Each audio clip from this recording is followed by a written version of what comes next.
The Snow Queen by Hans Christian Andersen. By Hans Christian Andersen.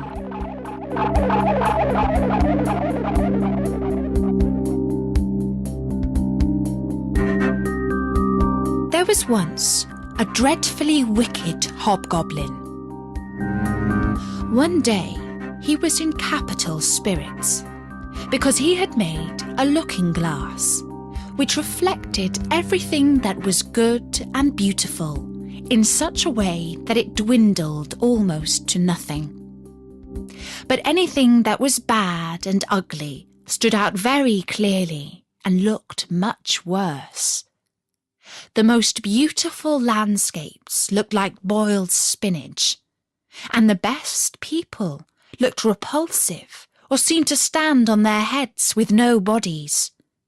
Their faces were so changed that they could not be recognised, and if anyone had a freckle, you might be sure it would be spread over the nose and mouth. "That was the best part of it," said the hobgoblin.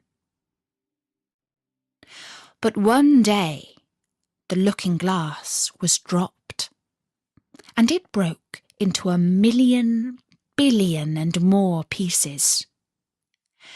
And now came the greatest misfortune of all. For each of the pieces was hardly as large as a grain of sand, and they flew about all over the world.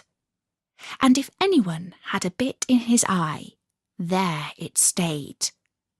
And then he would see everything awry, or else could only see the bad sides of anything. For every tiny splinter of the glass possessed the same power that the whole glass had. Some people got a splinter in their hearts, and that was dreadful, for then it began to turn into a lump of ice. The hobgoblin laughed till his sides ached, but still the tiny bits of glass flew about. And now we will hear all about it.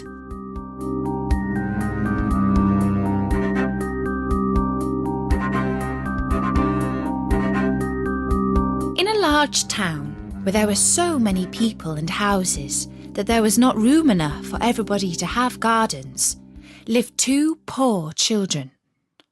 They were not brother and sister, but they loved each other just as much as if they were. Their parents lived opposite one another in two attics, and out on the leads they had put 2 boxes filled with flowers. There were sweet peas in it, and 2 rose trees, which grow beautifully, and in the summer the 2 children were allowed to take their little chairs and sit out under the roses. Then they had splendid games. In the winter they could not do this, but then they put hot pennies against the frozen window panes and made round holes to look at each other through. His name was Kay, and hers was Gerda. Outside it was snowing fast. "Those are the white bees swarming," said the old grandmother. "Have they also a queen bee?" asked the little boy, for he knew that the real bees have one. "To be sure," said the grandmother. "She flies wherever they swarm the thickest. She is larger than any of them, and never stays upon the earth, but flies again up into the black clouds. Often at midnight she flies through the streets and peeps in at all the windows, and then they freeze in such pretty patterns and look like flowers."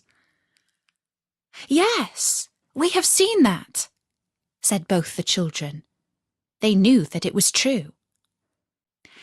"Can the Snow Queen come in here?"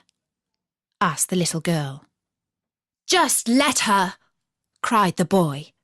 "I would put her on the stove and melt her." But the grandmother stroked his hair and told him some more stories. In the evening, while Kay was going to bed, he jumped up on the chair by the window and looked through the little hole.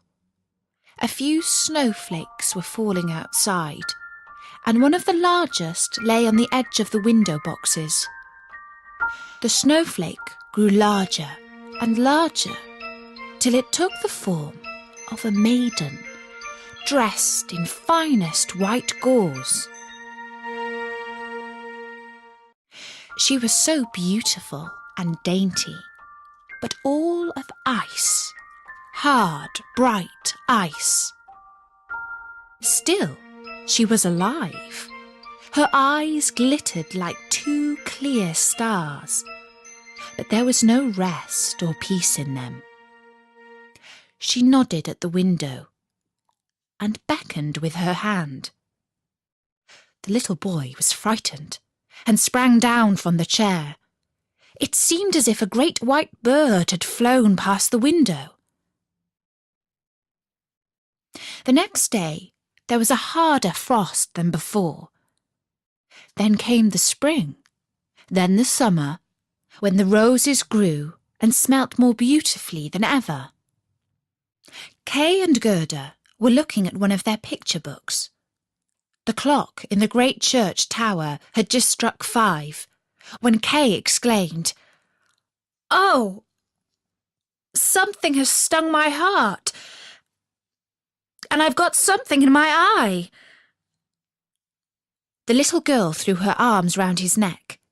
He winked hard with both eyes. No, she could see nothing in them. "I think it's gone now," said he. But it had not gone. It was one of the tiny splinters of the glass of the magic mirror which we have heard about, that turned everything great and good reflected in it to small and ugly. And poor Kay had also a splinter in his heart, and it began to change into a lump of ice. It did not hurt him at all, but the splinter was there all the same. "Why are you crying?" he asked. "It makes you look so ugly." "There's nothing the matter with me. Just look, that rose is all slug-eaten, and this one is stunted. What ugly roses they are!" And he began to pull them to pieces. "Kay, what are you doing?" cried the little girl. And when he saw how frightened she was, he pulled off another rose and ran in at the window away from dear little Gerda. When she came later on with the picture book, he said that it was only fit for babies, and when his grandmother told them stories, he was always interrupting with, "But," and then he would get behind her and put on her spectacles and speak just as she did. This he did very well, and everybody laughed. Very soon he could imitate the way all the people in the street walked and talked. His games were quite different now. On a winter's day, he would take a burning glass and hold it out on his blue coat and let the snowflakes fall on it. "Look in the glass, Gerda. Just see how regular they are. They are much more interesting than real flowers. Each is perfect. They are all made according to rule. If only they did not melt." One morning, Kay came out with his warm gloves on, and his little sledge hung over his shoulder. He shouted out to Gerda, "I am going to the marketplace to play with the other boys." And away he went. In the marketplace, the boldest boys used often to fasten their sledges to the carts of the farmers, and then they got a good ride. When they were in the middle of their games, there drove into the square a large sledge, all white, and in it sat a figure dressed in a rough white fur pelisse, with a white fur cap on. The sledge drove twice round the square, and Kay fastened his little sledge behind it and drove off. It went quicker and quicker into the next street. The driver turned round and nodded to Kay in a friendly way, as if they had known each other before. Every time that Kay tried to unfasten his sledge, the driver nodded again, and Kay sat still once more. Then they drove out of town, and the snow began to fall so thickly that the little boy could not see his hand before him, and on they went. He quickly unfastened the cord to get loose from the big sledge, but it was of no use. His little sledge hung on fast, and it went on like the wind. Then he cried out. The snowflakes grew larger and larger till they looked like great white birds. All at once they flew aside. The large sledge stood still, and the figure who was driving stood up. The fur cloak and cap were all of snow. It was a lady, tall and slim and glittering. It was the Snow Queen. "We have come at a good rate," she said. "But you are almost frozen. Creep in under my cloak." And she set him close to her in the sledge and drew the cloak over him. He felt as though he was sinking into a snowdrift. "Are you cold now?" she asked, and kissed his forehead. The kiss was as cold as ice, and reached down into his heart, which was already half a lump of ice. "My sledge! Don't forget my sledge!" He thought of that first, and it was fastened to one of the great white birds who flew behind with a sledge on its back. The Snow Queen kissed Kay again, and then he forgot all about his little Gerda, his grandmother, and everybody at home. "Now I must not kiss you any more," she said, "or else I should kiss you to death." Then away they flew, over forests and lakes, over sea and land. Round them whistled the cold wind, the wolves howled, and the snow hissed. Over them flew the black shrieking crows.